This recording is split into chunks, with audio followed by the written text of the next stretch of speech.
ग्रह चाल में लगातार हर रोज परिवर्तन होते जा रहे हैं। जैसा कि आप सब लोग जानते ही हैं कि मीन राशि में धीरे धीरे ग्रहों का जमावड़ा हो रहा है। अभी वहां पर सूर्य, बुध और शुक्र तीनों राहु से पीड़ित हैं, यानी कि चार ग्रह हैं मीन राशि में। और शनि वहां पर जाने को आतुर हैं, ललायत हैं, जो कि 29 मार्च को शनि देव भी मीन राशि में पहुंच जाएंगे। तो पांच ग्रहों का जमावड़ा हो जाएगा। और गोचर के जो इवेंट प्लेयर होते हैं, चंद्रमा, वो भी 29 मार्च को मीन में ही मिलेंगे, 29 और 30 को।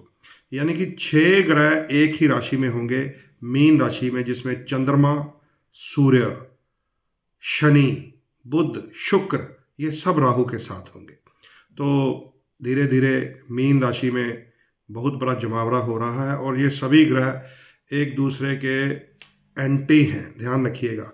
मित्र ग्रहों की युति हो जाए तो बहुत लाभ भी होता है, राजयोग बन जाते हैं। लेकिन जहाँ पे राहु हो, वो सब ग्रहों को खराब कर रहा है।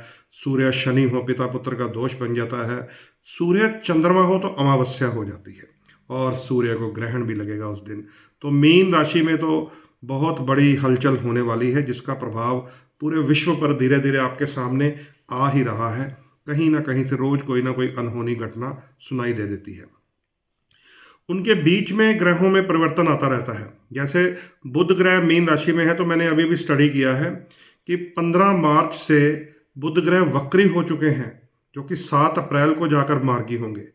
इतना ही नहीं, 17 मार्च से बुध ग्रह अस्त भी हो गए हैं, जो कि 31 मार्च को जाकर उदय होंगे। और साथ ही अब 19 मार्च को शुक्र भी अस्त हो जाएंगे, जो 25 मार्च को उदय होंगे। ये बुध और शुक्र जब अस्त हो जाते हैं तो याद रखिए, बुध बुद्धि, वाणी, व्यापार का कारक है। शुक्र हमारे रिश्तों का कारक है, हमारी लग्जरी का कारक है। इन दोनों के अस्त होने के कारण आपके जीवन में इन चीज़ों की कमी दिखाई देगी, सुनाई देगी। और साथ साथ मंगल ग्रह की तरफ देखना बहुत आवश्यक है। मंगल इस समय शत्रु राशि में गोचर कर रहे हैं, मिथुन राशि में, और केतु पर दृष्टि भी डाल रहे हैं, जिसके कारण अंग भंग योग लग जाता है, छोटे बच्चों को परेशानियां आ जाती हैं। यही मंगल 4 अप्रैल को अब नीच राशि में प्रवेश करने वाले हैं, कर्क राशि में। और धीरे धीरे आप देखेंगे फिर से अग्निकांड की समस्याएं आपके सामने आने लग जाएंगी, गोली कांड की, युद्धों की बातें शुरू हो जाएंगी। ये सारा कुछ आपके सामने आता जाएगा। 4 अप्रैल से मंगल ग्रह अब 7 जून तक नीच रहेंगे। हमारे व्यक्तिगत जीवन में भी मंगल अगर खराब हो जाए तो घरेलू क्लेश पड़ जाते हैं, भाइयों से भी प्रॉब्लम हो जाती है, दोस्तों से भी हो जाती है, घर में भी किसी ना किसी कारण कलह कलह हो जाता है। और मंगल हमारे शरीर में रक्त का कारक है। ब्लड इन्फेक्शन हो जाती है, स्किन इन्फेक्शन हो जाती है, इरिटेशन, खारिश जो होती है ना, बहुत सारी, अचानक लोगों को पिंपल्स होने शुरू हो जाते हैं, लेडीज के लिए मेंस्ट्रुएशन प्रॉब्लम शुरू हो जाती हैं। ये सब रक्त के कारण होती हैं, जिसका स्वामी मंगल है। अब वो नीच राशि में 7 जून तक, जहां दुनिया में अग्निकांड, बम कांड, युद्ध की बातें होंगी, वहीं शरीर में बीमारियों की बातें तेज हो जाएंगी। तो थोड़ा ध्यान रखिएगा। मंगल खराब, बुध खराब, शुक्र खराब, सूर्य और शनि दोनों पिता पुत्र हैं, लेकिन जैसे ही शनि मीन में जाएंगे तो पितृदोष, राहु इन सबको, पुराने, जिनको ऋण कहते हैं ना, पुराने किए हुए काम जितने भी हमारे छुपे हुए होते हैं, वो सारे खोल कर रख देता है। इसीलिए राहु को कर्म नियंत्रक कहा जाता है। हालांकि क्योंकि वो पकड़ा देता है इसलिए विलन बना हुआ है, पर राहु और केतु हमारे कर्म नियंत्रक ग्रह हैं।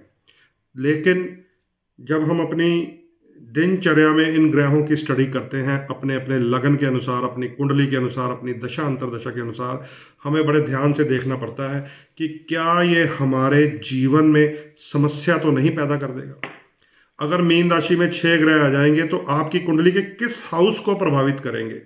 आप देख सकते हैं, जैसे मेष लगन हुआ तो 12वें हाउस को प्रभावित करेंगे, जो रोग, शत्रु, परेशानियां, जेल यात्रा, हॉस्पिटलाइजेशन, लीगल प्रॉब्लम्स शुरू कर देता, वहां 6 ग्रह होंगे एक समय पर। ऐसे ही हर एक के लिए किसी ना किसी भाव में ये मीन राशि आएगी।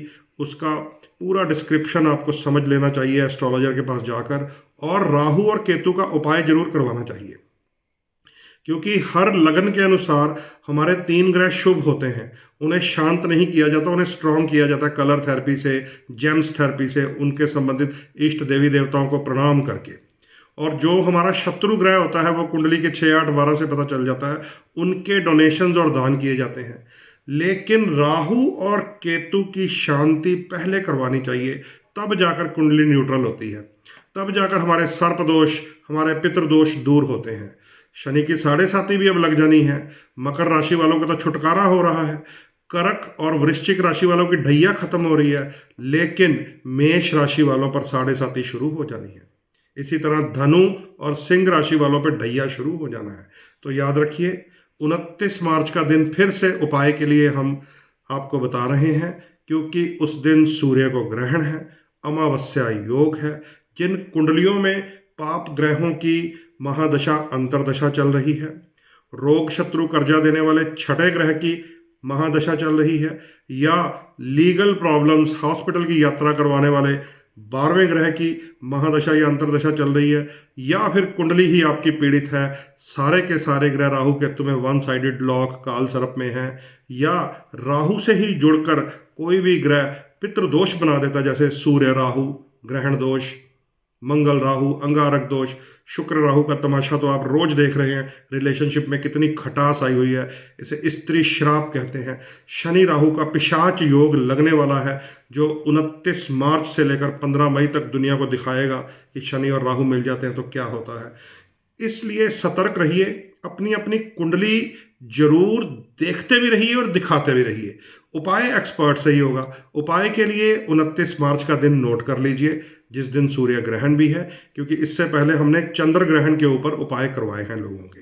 और मैंने आपको बताया भी था, एक ही महीने में चंद्र ग्रहण और सूर्य ग्रहण आ जाए तो संसार में अलग अलग जगहों से भूकंप की आवाज़ आएगी। और जिन देशों में ये नज़र आए ग्रहण, अमेरिका का हाल देखिए, वहाँ पे कैसे टोर्नाडो आ रहे हैं, बड़े बड़े तूफान आ रहे हैं। ये सूर्य और चंद्रमा की जो रश्मियां, जो एनर्जी, जो रोशनी होती है ना, चाहे कुछ सेकंड्स के लिए धरती पे आनी बंद हो जाए, धरती की प्लेट्स हिल जाती हैं, समुंदर के नीचे प्रभाव हो जाता है, ज्वार भाटा आ जाता है। तो वो सारी चीज़ें आपको उन देशों में सुनाई दे रही हैं खबरों के माध्यम से, जहाँ जहाँ पर इन ग्रहणों की हमें प्रभाव पता चले। शुक्र है परमात्मा का कि इस बार ये दोनों ग्रहण भारत में प्रभावी नहीं है, और इसलिए पूरी दुनिया में जब उछल पुछल होगा, पूरी दुनिया जब परेशान हो रही होगी प्राकृतिक आपदाओं से, भारत फिर भी कुछ परसेंट बचा रहेगा। लेकिन नीच का मंगल सारी दुनिया के लिए युद्ध की घोषणा करता है, आपके शरीर में बीमारियों की घोषणा करता है, जो 4 अप्रैल से लगने वाला है। ध्यान रखिएगा, 7 जून तक मंगल नीच होने के कारण बहुत बड़े बड़े कलह कलेश हो सकते हैं।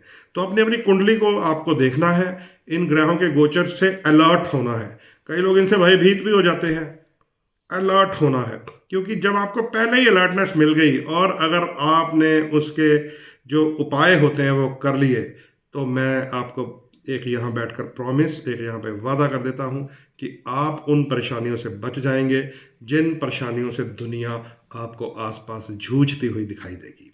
तो याद रख लीजिए, 29 मार्च से पहले पहले अपनी कुंडलियाँ जरूर चेक करवा लें, उपाय की बुकिंग करवा लें, और आपको बताया जाएगा कि कौन से ग्रह का दान नहीं करना है, कौन सी पूजा पाठ आपकी कुंडली के अनुसार इष्ट देवता की है जो फलेगी, कौन सी नहीं फलेगी। जिसको ये सीक्रेट पता चल गए वो जीवन में